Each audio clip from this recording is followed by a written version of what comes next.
আসসালামু আলাইকুম বন্ধুরা, আমি রনি। সত্য সত্য কথা বলবো, সত্যের সাথে আপোষহীনভাবে চলবো, এটাই আমার মূল মন্ত্র। বাংলাদেশ ক্রিকেট দল আসলে বাংলাদেশের পুরো মানুষের একটি আবেগের জায়গা, একটি ইমোশনাল জায়গা।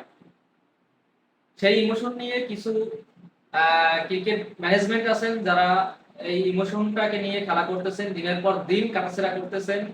বাংলাদেশের মানুষের আবেগকে তারা দিনের পর দিন ভেঙে চুরমার করে দিচ্ছেন তাদের এই যে একের পর এক কাণ্ডজ্ঞানী সিদ্ধান্ত, যার ফলে আমরা যারা ইমোশনের জায়গা থেকে বাংলাদেশ ক্রিকেট দলটাকে পছন্দ করি, আবেগের স্থানে আবেগের ঊর্ধ্বে নিয়ে তাদের খেলা দেখি, সেই ক্রিকেট দলটাকে তারা যখন দিন শেষে নিয়ে কাটাছেড়া করেন, তখন সত্যি একটা হতাশা আমাদের উপরে ভর করে এবং মানসিকভাবে আমরা বিপর্যস্ত হয়ে পড়ি। তারা দিনের পর দিন বাংলাদেশ ক্রিকেট দলের ম্যানেজমেন্ট যেভাবে সিদ্ধান্ত নিচ্ছেন, কনসিস্টেন্টলি পারফরমেন্স করা প্লেয়ারগুলোকে আপনি বসিয়ে রেখে পাঁচটি চেঞ্জ নিয়ে, যেখানে বাংলাদেশ ক্রিকেট দলের প্রথমবারের মতো পাকিস্তানের বিপক্ষে 3-0 সিরিজ জিতে নেওয়ার সম্ভাবনা ছিল, সেটাকে আপনি নষ্ট করে দিলেন, বানচাল করে দিলেন। এরকম ম্যানেজমেন্ট আসলে আমরা চাই না, যারা দিনের পর দিন বাংলাদেশের মানুষের আবেগ নিয়ে খেলা করবে। তা না হলে আপনি একবার চিন্তা করেন, আপনি পাকিস্তানের সাথে পরপর দুটি ম্যাচ জিতে সিরিজ জিতে নিয়েছেন, সেখানে আপনি থার্ড ম্যাচে কি করলেন? পাঁচটি চেঞ্জ দিয়ে মাঠে নামলেন। কিসের কারণে আপনি এই পাঁচটি চেঞ্জ করলেন? কোন যুক্তিতে আপনি এই পাঁচটি রোটেশন করলেন বা রোটেশন আকারে প্লেয়ারগুলোকে খেলালেন? আসলে এটা আপনার কোন যুক্তিতে আসে আমি জানি না, আমার মাথায় ধরে না ভাই। যেখানে আমরা 3-0 সিরিজ জয়লাভ করতে পারতাম, সেখানে আমরা 2-1 সিরিজ জয়লাভ করেছি। এটা আসলে আমাদের জন্য হতাশাজনক।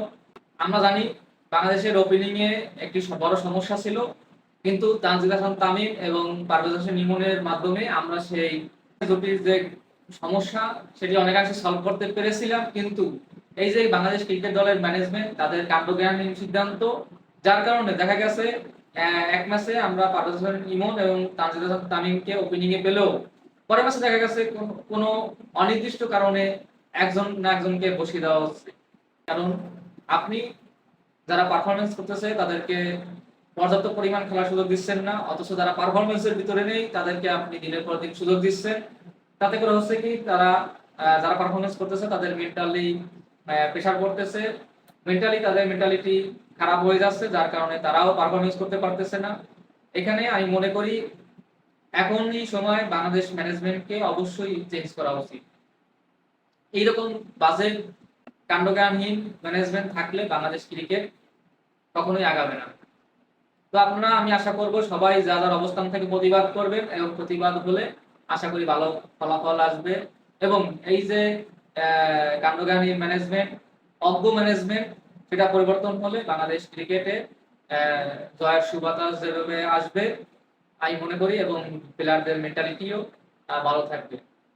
তো আশা করি আপনারা সকলে এই বিষয়টি নিয়ে আপনাদের যাদের ফেসবুক আছে এবং ইউটিউব আছে, প্রত্যেকে চেষ্টা করবেন তাদের বিরুদ্ধে প্রতিবাদ করার জন্য। কারণ আপনি যদি চুপচাপ বসে থাকেন তাহলে এরা এইভাবেই বাংলাদেশ ক্রিকেটটাকে ধ্বংস করে ফেলবে। এরকম ম্যানেজমেন্ট থাকলে বাংলাদেশ ক্রিকেট কখনোই আগাতে পারবে না।